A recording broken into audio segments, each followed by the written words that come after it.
میں نے قرآن سے پوچھا قرآن آقا کا چہرہ بتا، قرآن کہتا ہے والضحیٰ۔ میں نے قرآن سے پوچھا قرآن آقا کی زلفیں بتا، قرآن کہتا ہے واللیل اذا سجا۔ میں نے قرآن سے پوچھا قرآن آقا کی نظر بتا، قرآن کہتا ہے ما زاغ البصر وما طغى۔ میں نے قرآن سے پوچھا قرآن آقا کی آنکھیں بتا، قرآن کہتا الم نجعل له عینین۔ میں نے قرآن سے پوچھا قرآن آقا کا سینہ بتا، قرآن کہتا الم نشرح لك صدرک۔ میں نے قرآن سے پوچھا قرآن آقا کا ذکر بتا، قرآن کہتا ہے ورفعنا لك ذکرک۔ میں نے قرآن سے پوچھا قرآن آقا کی یتیمی بتا، قرآن کہتا الم یجدک یتیما فآوی۔ میں نے قرآن سے پوچھا قرآن آقا کا شہر بتا، قرآن کہتا لا اقسم بهذا البلد۔ میں نے قرآن سے پوچھا قرآن آقا کی نبوت بتا، قرآن کہتا ہے یا ایھا النبی۔ میں نے قرآن سے پوچھا قرآن آقا کی رسالت بتا، قرآن کہتا ہے یا ایھا الرسول۔ میں نے قرآن سے پوچھا قرآن آقا کی چادر بتا، قرآن کہتا ہے یا ایھا المزمل۔ قرآن آقا کی کملی بتا، قرآن کہتا ہے یا ایھا المزمل یا ایھا المدثر۔ میں نے قرآن سے پوچھا قرآن آقا کی صفات بتا، قرآن کہتا ہے شاہدا ومبشرا ونذیرا وداعیا الی اللہ باذنہ سراجا منیرا۔ میں نے قرآن سے پوچھا قرآن آقا کی بشریت بتا، قرآن کہتا ہے قل انما انا بشر مثلکم۔ میں نے قرآن سے پوچھا قرآن آقا کے یار بتا، قرآن کہتا ہے اولئک علی ھدی من ربہم واولئک هم المفلحون۔ میں نے قرآن سے پوچھا قرآن آقا کا معراج بتا، قرآن کہتا ہے سبحان الذی اسری بعبدہ لیلا۔ میں نے قرآن سے پوچھا قرآن آقا کے یار بتا، قرآن کہتا ہے اولئک هم الفائزون اولئک هم المفلحون اولئک هم الراشدون رضی اللہ عنہم ورضوا عنہ۔ میرے عزیزوں میرے نوجوانوں، یہ ہے میرے نبی کی سیرت، یہ ہے میرے نبی کی عظمت و رفعت اور بلندیاں۔ اگر میں قیامت تک بولتے رہوں نبی کے بارے میں تو قیامت تک نبی کی تعریف و توصیف مکمل نہیں ہو سکتی ہے، کیونکہ جو اٹھے تو آسمان کو بلندیاں مل جائے، جو بیٹھے تو دھرتی کو سکون مل جائے، جس کی لباس کی ادائیگی قرآنی آیات بن جائے، جو چادر اوڑھ کر آئے تو قرآن پکار اٹھے یا ایھا المدثر، جو کملے اوڑھ کر آئے تو قرآن پکار اٹھے یا ایھا المزمل، جو خلوتوں میں سب بسب ہیں، جو سرب و سجدہ بھی ہیں، جو سر بکب بھی ہیں، جو مجاہد بھی ہیں، عابد بھی ہیں، تاجدار جود و سخا بھی ہیں، جس کی جلوت سے صبح کو سویرا ملے، جس کے ہنسنے سے جنت مچلنے لگے، جس کے غصے سے دوزخ ابلنے لگے، جس کے قدم اٹھے تو عرش معلیٰ کو پہنچے۔ یہ ہے میرے نبی کی تعریف و توصیف، یہ ہے میرے نبی کی عظمت و رفعت اور بلندیاں جن تک دنیا کی رسائی نہیں ہو سکتی ہے۔ میرے عزیزوں میرے نوجوانوں، اگر میرے نبی کو نہ آنا ہوتا، میرے نبی کی پیدائش اگر منظور نہ ہوتی تو یہ کائنات ہی کو وجود نہ عطا کیا جاتا، یہ پہاڑوں کو ضمانت، یہ دریاؤں کو روانی، یہ شجر و حجر، یہ تمام کے تمام چیزیں نبی آخر الزماں ہی کے توفیل میں ملا ہے کہ ختم رسول کے جتنے کمالات و محاسن ہیں، کہ ختم رسول کے جتنے عظمت و رفعت اور بلندیاں ہیں، ان تک دنیا کے کسی انسان کی رسائی نہیں ہو سکتی ہے۔ دنیا میں اردو اور عربی الفاظ میں کوئی ایسا لفظ کا ایجاد نہیں کیا گیا جو میرے نبی کی تعریف و توصیف کو مکمل کر سکے، جو میرے نبی کی تعریف و توصیف کو بول سکے۔ میرے عزیزوں میرے نوجوانوں، یہی نبی جب طائف کے سرزمین پر تشریف لے جاتے ہیں اور طائف والوں سے یوں فرماتے ہیں کہ طائف والوں میں تمہارے ناصح ہوں، میں تمہیں گمراہی سے نکال کر کے، دلدل سے نکال کر کے عزت و عظمت کی رفعت کی بلندیوں پر بٹھانے کے لیے آیا ہوں۔ لیکن نہ میرے عزیزوں، طائف والوں نے کیا کیا؟ طائف والوں نے میرے نبی کو مارا، میرے نبی کو گالیاں دی، میرے نبی کو سر کے بال سے لے کر کے ناخن پیر کے ناخن تک لہو لہان کر دیا۔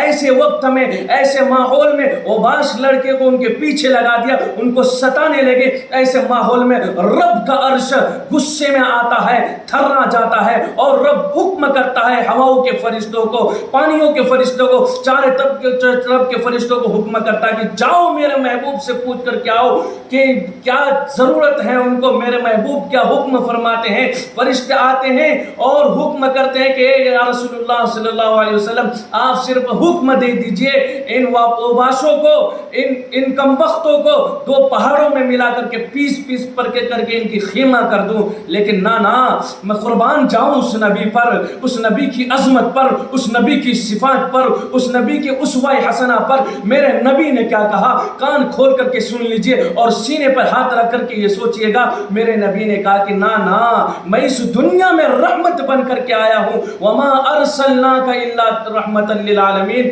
میں اس دنیا میں رحمت بن کر کے آیا ہوں, زحمت بن کر کے نہیں آیا. میں اس دنیا کو آباد کرنے کے لیے آیا ہوں. یہ نہیں ان کی نسلیں ضرور سدھریں گے میرے عزیزوں میرے نوجوانوں. یہ ہے میرے نبی کی تعریف و توصیف, یہ ہے میرے نبی کی عظمت و رفعت اور بلندیاں. اور آج ہم کن کے طریقے کو اختیار کر رہے ہیں؟ ان کے طریقے کو. ٹی ویوں میں جو ناچنے والی ہیں, جو ناچنے والی ہے, ناچنے والا ہے, ہیرو کے طریقے کو اختیار کرتے ہیں. لیکن ہمیں اپنے اسلاف کی تاریخ کے بارے میں پتہ نہیں, ہمیں اپنے نبی کے اسوہ کے بارے میں معلوم نہیں, ہمیں اپنے نبی کی صفات کے بارے میں معلوم نہیں ہے کہ اگر میرے نبی کے عورت اگر آج کل کے عورتیں میرے نبی کو دیکھ لیتے, میرے نبی کے چہرے کو دیکھ لیتے تو یوسف علیہ السلام کو صرف دیکھ کر کے انگلیاں کاٹی تھی. اگر میرے نبی کی سیرت کو دیکھ لیتے, میرے نبی کے اسوہ حسنہ کو دیکھ لیتے, میرے نبی کی جمیلت کو دیکھ لیتے, میرے نبی کی خوبصورتی کو دیکھ لیتے تو آج آتم ہتیا کرتے. میرے عزیزو میرے نبی کی یہ سیرت اور یہ تعریف ہے, لیکن آپ کن کے طریقے کو اختیار کر رہے ہیں؟ آپ اپنے اندر کن کے طریقے کو داخل کر, ایکٹروں کے طریقے کو داخل کر رہے ہیں. کل قیامت کے دن جب رب کریم ہمارا حساب کرے گا, ہم سے پوچھے گا اس وقت کہ میں نے تمہارے پاس ایک نبی کو بھیجا تھا جس کا نام محمد الرسول اللہ صلی اللہ علیہ وسلم ہے, میں نے اس کے اوپر قرآن کریم کو نازل کیا, میں نے اسے تمام نبیوں میں افضلیت اور فضیلت عطا کی تھی, میں نے اسے اپنا محبوب کہا تھا, میں نے ان کے سر پر ختم نبوت کا تاج پہنایا تھا, میں نے کہا تھا کہ یہ میرے آخری نبی ہے, یعنی میرے نبی کے بعد کوئی نبی آنے والا نہیں ہے. لیکن تم نے ان کی طریقوں کو اختیار کیوں نہیں کیا؟ تم نے ان کی سیرت کو اپنے اندر داخل کیوں نہیں کیا؟ کیا ہمیں اس وقت اچھا لگے گا جب ہمیں فرعون, حامان, شداد کے لائن میں کھڑا کر دیا جائے؟ میرے عزیزوں میرے جو نوجوانوں, نہ اپنے اندر اپنے نبی کی صفات, اپنے نبی کے اسوہ حسنہ, اپنے نبی کے طریقے کو داخل کر دیجئے میرے عزیزوں میرے نوجوانوں. اور جنہوں نے اپنے نبی کے طریقے کو اپنے اندر داخل کیا, ان کی صفات کو, ان کی اسوہ حسنہ کو, ان کے طریقے کو, ان کی زندگی اٹھا کر کے دیکھ لیجئے میرے عزیزوں میرے نوجوانوں. صحابہ کی زندگی کو اٹھا کر کے دیکھ لیجئے, جن کو اللہ نے یہ کہا کہ اللہ نے کہا کہ ستاروں کے مانند ہے, جس کی بھی اقتدا کرو گے راستہ پا جاؤ گے. میرے عزیزوں میرے نوجوانوں, کیوں ملا یہ سرٹیفکیٹ رضی اللہ عنہم و رضوانہ کا؟ کیوں ملا سرٹیفکیٹ اولئک هم المفلحون کا, اولئک هم الفائزون کا, اولئک هم الراشدون کا؟ میرے عزیزوں میرے نوجوانوں, کیونکہ انہوں نے نبی علیہ السلام کے ایک ایک طریقے کو اپنے اندر داخل کیا اور ساری دنیا کے سامنے یہ اعلان کر دیا کہ خلاف راہ پیغمبر قدم جو بھی اٹھائے گا کبھی راستہ نہ پائے گا, کبھی منزل نہ پائے گا. یقین محمد سے وفا تو نے تو ہم تیرے ہیں, یہ جہاں چیز ہے کیا لوح و قلم تیرے ہیں. میرے عزیزوں میرے نوجوانوں, آپ اپنے نبی کے طریقے کو تو اختیار کیجئے اور اپنی زندگی گزارنے کا مزہ دیکھیے. میرے عزیزوں میرے نوجوانوں, آپ کیا جانتے ہیں اپنے نبی کے بارے میں؟ وہ نبی جس نے ہمارے لیے ساری فکر و پرواز, ساری ہماری فکر کی, ولادت سے لے کر کے وفات تک ہماری فکر کی, ہمارے بارے میں سوچا, اس امت کے بارے میں سوچا, ہمیشہ غمگین رہا اس امت کے لیے. لیکن اس امت نے ان کو کیا دیا؟ اس امت نے ان کے لیے کیا کیا؟ میرے عزیزوں میرے نوجوانوں, میرے نبی نے کہا تھا قرۃ عینی فی الصلاۃ, جب بندہ نماز ادا کرتا ہے تو میرے آنکھوں کو ٹھنڈک محسوس ہوتی ہے. اور گویا کہ جس نے اس کو ترک کیا گویا کہ اس نے مجھے تکلیف پہنچائی, اور جس نے مجھے تکلیف پہنچائی گویا کہ اس نے رب کو تکلیف پہنچائی. لیکن ہم نے کیا کیا؟ اپنے نبی کے طریقے کو اپنے اندر داخل نہیں کیا. میرے عزیزوں میرے نوجوانوں, میرے نبی کے تو اخلاق وہ تھے کہ میرے نبی کو دوسرے غیر قوم بھی دیکھ کر کے ان کو صادق اور امین کہا کرتا تھا, کیونکہ میرے نبی کی صفات تھی. اس لیے میں آپ سے کہنا چاہتا ہوں, ناچنے والیوں کی اور ناچنے والوں کی لائن کو چھوڑ کر کے, ان کے طریقے کو چھوڑ کر کے ایک بار صرف اپنے نبی کے طریقے کو اپنائیے, اور دنیا کے سامنے اپنا نام روشن کرتا ہوا بھی یہاں بھی اور آخرت بھی اپنا نام روشن ہوگا, اور آپ کی زندگی سیراب ہوگی, آپ کی زندگی اچھائی پر آئے گی. میرے عزیزوں میرے نوجوانوں, ہمیں رب نے اس دنیا میں بھیجا ہے تو رب نے کہا وما خلقت الجن والانس الا لیعبدون, ہم نے انسان اور جنات کو عبادت کے لیے بھیجا ہے. تو میرے عزیزوں میرے نوجوانوں, ہم نے کیا کیا ہے؟ کیا ہم اس احکام کو ادا کر رہے ہیں جو نبی ہمارے سامنے لا کر کے چلے گئے, آ کر کے چلے گئے؟ کیا ہم رب کے احکام کو ادا کر رہے ہیں؟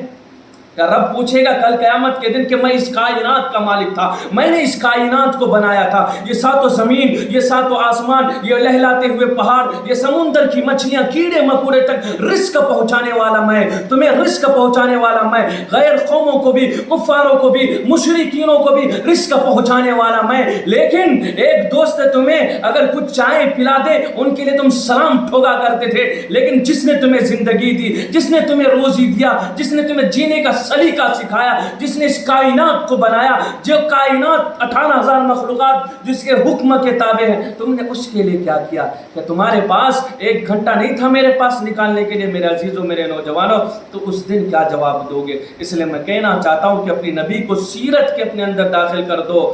میرے عزیزوں، میرے نوجوانوں، قرآن میں پڑھتے جائیے، حروف تہجی میں پڑھتے جائیے، الف سے لے کر کے یا تک اللہ نے قرآن میں میرے نبی کی تعریف کو لکھا دیا۔ اللہ نے قرآن میں الف کو لکھا، نبی کو انسان بنا دیا۔ اللہ نے قرآن میں با کو لکھا، نبی کو برہان بنا دیا۔ اللہ نے قرآن میں تا کو لکھا، نبی کو تطہیر بنا دیا۔ اللہ نے قرآن میں سا کو لکھا، نبی کو ثقلین بنا دیا۔ اللہ نے قرآن میں جیم کو لکھا، نبی کو جوہر بنا دیا۔ اللہ نے قرآن میں ہا کو لکھا، نبی کو حاجی بنا دیا۔ اللہ نے قرآن میں خا کو لکھا، نبی کو ختم الرسل بنا دیا۔ اللہ نے قرآن میں دال کو لکھا، نبی کو داعی بنا دیا۔ اللہ نے قرآن میں زال کو لکھا، نبی کو ذاکر بنا دیا۔ اللہ نے قرآن میں را کو لکھا، نبی کو رہبر بنا دیا۔ اللہ نے قرآن میں زا کو لکھا، نبی کو زاہد بنا دیا۔ اللہ نے قرآن میں سین کو لکھا، نبی کو ساقی بنا دیا۔ اللہ نے قرآن میں شین کو لکھا، نبی کو شافی بنا دیا۔ اللہ نے قرآن میں صاد کو لکھا، نبی کو صادق بنا دیا۔ اللہ نے قرآن میں ضاد کو لکھا، نبی کو ضامن بنا دیا۔ اللہ نے قرآن میں طا کو لکھا، نبی کو طٰہٰ بنا دیا۔ اللہ نے قرآن میں ضا کو لکھا، نبی کو پرنور ظہور نبی بنا دیا۔ اللہ نے قرآن میں عین کو لکھا، نبی کو عین الحق بنا دیا۔ اللہ نے قرآن میں غین کو لکھا، نبی کو غنی بنا دیا۔ اللہ نے قرآن میں فا کو لکھا، نبی کو فضل ربی بنا دیا۔ اللہ نے قرآن میں قاف کو لکھا، نبی کو قمر بنا دیا۔ اللہ نے قرآن میں کاف کو لکھا، نبی کو کریم بنا دیا۔ اللہ نے قرآن میں لام کو لکھا، نبی کو لطیف بنا دیا۔ اللہ نے قرآن میں واو کو لکھا، نبی کو وضحائے انور بنا دیا۔ اللہ نے قرآن میں ہا کو لکھا، نبی کو ہادی بنا دیا۔ اللہ نے قرآن میں یا کو لکھا، نبی کو یاسین بنا دیا۔ یہ ہے میرے نبی کی عظمت، یہ ہے میرے نبی کی رفعت۔ ہے کوئی جو میرے نبی کا مقابلہ کر سکے؟ ہے کوئی ایکٹروں کے اندر، کسی کتابت کے اندر، کسی کاتب کے اندر، کسی لوگوں کے اندر، کسی پردھان منتری کے اندر میرے عزیزوں جو میرے نبی کا مقابلہ کر سکے؟ صورت کے اعتبار سے، سیرت کے اعتبار سے، ہر اعتبار سے، اخلاق کے اعتبار سے، اسوہ حسنہ کے اعتبار سے، بولنے کے اعتبار سے، کسی بھی اعتبار سے میرے نبی کا مقابلہ نہیں کر سکتا ہے میرے عزیزوں، میرے نوجوانوں۔ یہ ہے میرے نبی کی سیرت کہ آپ اب بھی اپنے نبی کو طریقے کو اختیار نہیں کریں گے۔ اور تاریخ اٹھا کر کے دیکھ لیا جنہوں نے اپنے نبی کے طریقوں کو اختیار کیا، جن کو قرآن میں اہل سنت والجماعت کہا گیا۔ ارے قرآن کریم کی آیت نازل ہوئی، اقیموا الصلاۃ، صحابہ اکرام سجدہ ریز ہو گئے اور قرآن نے صدا لگائی، وانفقوا مما رزقناکم، تو سرکار کے عالم کے دربار میں مالوں کے ڈھیر لگے اور قرآن کا اعلان ہوا، اقتلوا المشرکین حیث وجدتموہم، تو قرآن کے دیوانے کفر و شرک کو مٹانے کے لیے ننگی تلواریں لے کر کے میدان جہاد میں کود پڑے اور باطل طاقتوں کو چکنا چور کر دیا۔ میرے عزیزوں، میرے نوجوانوں، یہ ہے میرے نبی کی تعریف و توصیف، یہ ہے میرے نبی کی عظمت و رفعت۔ اور جنہوں نے اپنے نبی کے طریقوں کو اختیار کیا ان کو جنت کا سرٹیفکیٹ اسی دنیا میں ملا، جسے ہم اور صحابہ کرام رضوان اللہ علیہم اجمعین کہتے ہیں، جو ستاروں کے مانند ہے، جس کی بھی اقتدا کرو گے راستہ پا جاؤ گے۔ اتنی قربانی صحابہ نے کی دی، عورتوں کو، بیوہ بچوں کو یتیم کیوں کیا؟ تاکہ یہ دین ہم تک پہنچ سکے، قرآن کی تعلیم ہم تک پہنچ سکے، احادیث کی تعلیم ہم تک پہنچ سکے۔ میرے عزیزوں، میرے نوجوانوں، ہمیں چاہیے کہ قرآن اور احادیث کے مطابق اپنی زندگی گزارے، نبی کی سیرت کو اپنے اندر داخل کرے۔ میرے عزیزوں، میرے نوجوانوں، اگر آپ کامیابی و کامرانی چاہتے ہیں تو نبی کی سیرت اپنے اندر داخل کر دو کہ یہ پھول نہ ہوتا تو کلیوں کا تبسم بھی نہ ہوتا، کہ یہ بلبل نہ ہوتا تو کلیوں کا ترنم بھی نہ ہوتا، کہ نقش ہستی میں یہ گنچے بھی پریشان نہ ہوتے، رخت بردوش یہ سب دست و گرے بنا ہوتے۔ اٹھو اب بس میں جہاں کی اور ہی انداز ہے کہ مشرق و مغرب میں تیرے دور کا آغاز ہے، کہ کی محمد سے وفا تو نے تو ہم تیرے ہیں، یہ جہاں چیز ہے کیا لوح و قلم تیرے ہیں۔ اللہ تبارک و تعالیٰ میں کہنے سننے سے زیادہ عمل کرنے کی توفیق عطا فرمائے۔ وما علینا الا البلاغ۔